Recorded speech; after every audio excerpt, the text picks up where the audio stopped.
So in regards to oral literacy, my literacy sponsor is definitely my mom. I mean, she taught me how to speak. She always corrected me when I was younger.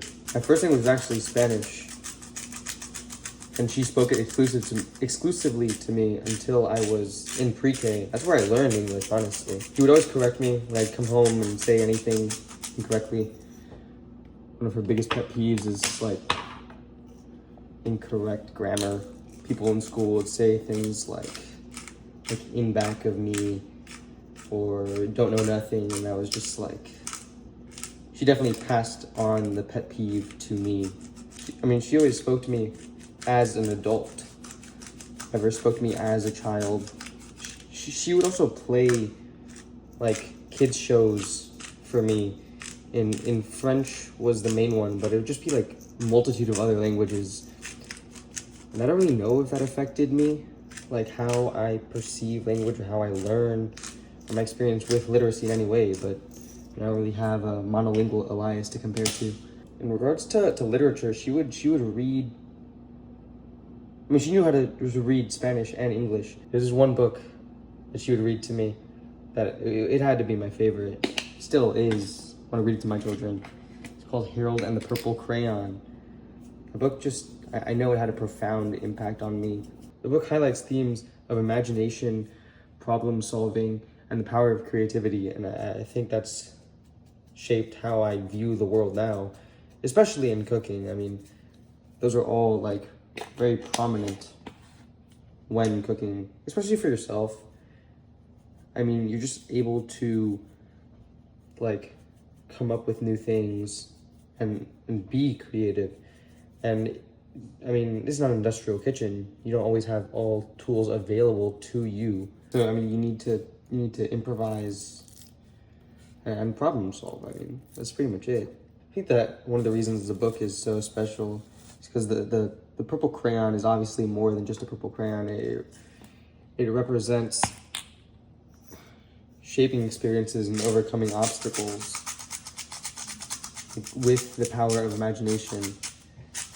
And to a young kid, that really shows you that you can do anything you set your mind to, as like corny as that sounds, but you can. I think even though it doesn't directly correlate, all of that literacy from my youth with my mom laid the foundation for my love for cooking. In regard to my literacy sponsors regarding food, I would say that have to be my dad, my abuela, and the internet, really.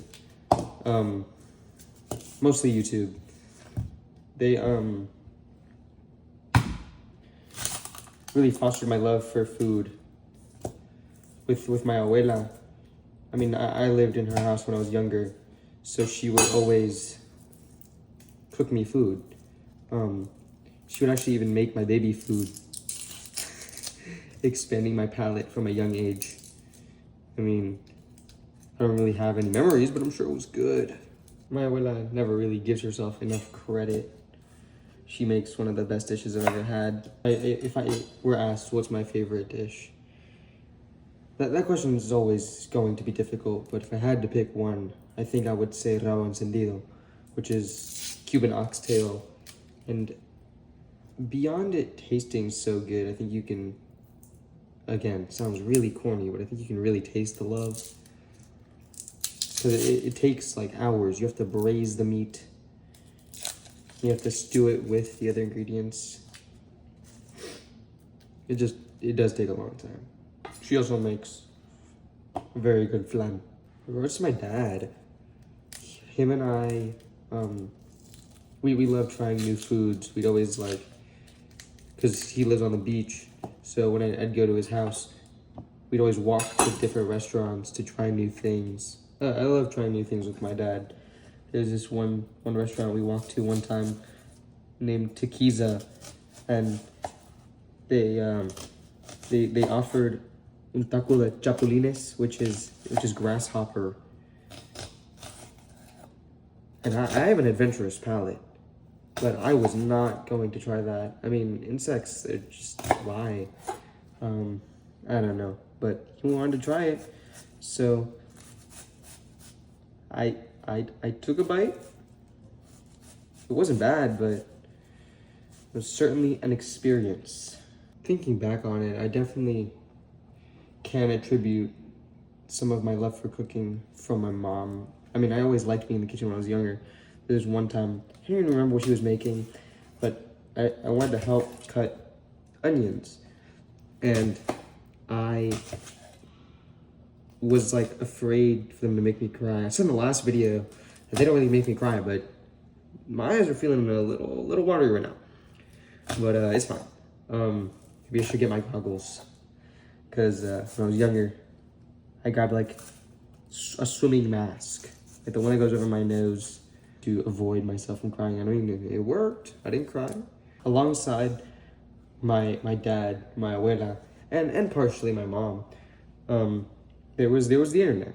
I would always like love watching people cook, seeing their recipes, and they create like vlogs and stuff. But mostly the videos, because I'm a visual learner. I always have been. I just love watching people cook. Obviously, I wanted to try new things that I saw online. I was young, not really financially capable of buying a ticket somewhere to try the food. I mean, it's fine though. I love cooking because it lets you experience other cultures from your house. There's one creator in particular, Rob Martinez. He goes around, predominantly in New York, interviewing people and eating at their restaurants. And I think that's really beautiful because he'll just like talk to them, not just about their food, but about their history, where they're from. And that's the story that the food tells. He just dives deeper. Rob Martinez will end all of his videos by saying to follow him for more stories about people and food. I think that is so profound. Because, I mean, there are other people that I've watched cook. And I love watching them cook. I love learning how to cook. But the thing that's so special is the people. Without people to cook, there would be no food. Without people to experiment, there would be no new cuisines, no new flavors, no stories to tell. That's why I think, to me, cooking and trying new food is a form of literacy. Instead of telling a story through words, it's packaged in a meal.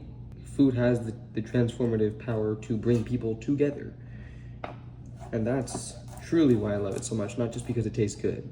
I think these experiences with food are what really allowed me to connect with HFB's story. In the Ruth Lee reading, it discusses how HFB was disconnected from her culture. So she took classes and stuff to reconnect. But what really stood out to me was how she allowed the new cultures to enrich her life and her literacy journey. Yeah, like I said, I've never really felt disconnected from my culture, but I'd love to integrate other cultures into my literacy identity. One of my dreams is to travel, and I mean, obviously sightseeing, nature is beautiful, I love nature, but my main reason is for the food. I want to experience other cultures through their food. I want to enrich my life by seeing how other people live there. Just like observing, I want to interact with people from several different cultures. That will enrich my literacy. Cooking has shaped how I view literacy as a whole. I'm definitely more lenient with myself in regards to cooking. In most academic settings, I do not give myself a lot of forgiveness. With cooking, I don't know why, it just has been different for me. I allow myself to deviate from the rules, or the recipes in this case, sometimes. And I understand that if I mess up, I can fix it. Like, it's not a definitive end. I guess what I'm trying to say is that, like, cooking taught me to embrace the imperfections instead of like beat myself up over them. Failure is the best teacher. Cooking not only taught me to embrace the imperfections, but adapt with what I have available to me. In a kitchen, that would be the ingredients or the tools or the machinery, but in writing, the only thing you really need available to you is life experiences to make impactful writing, to create something that matters. Honestly, this is the first time I've ever made this, so I mean, it's taken a bit longer than expected, and it's not the best that it could be, but this is what I've been talking about, learning from my experiences in the making. So happening right now. This is going in the video. Ultimately, writing, like cooking, can be technically perfect but meaningless without like passion and soul. So at the end of the day, writing is an art. That's why I think it's wrong for students to be taught that it's like a core class. It's not STEM for a reason, but it's a form of expression. I mean, unless it's like academic writing, but that's not trying to incite any emotion. That's stating facts in a scientific paper. Just stating facts.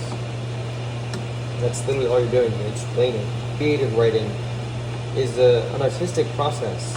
Why imperfections are okay, and why I think I'm able to embrace them in regards to cooking, but because my entire life I've been taught that English is strict. Now I see that it's not. It can be, but it's not. And today I made chicken and gnocchi soup.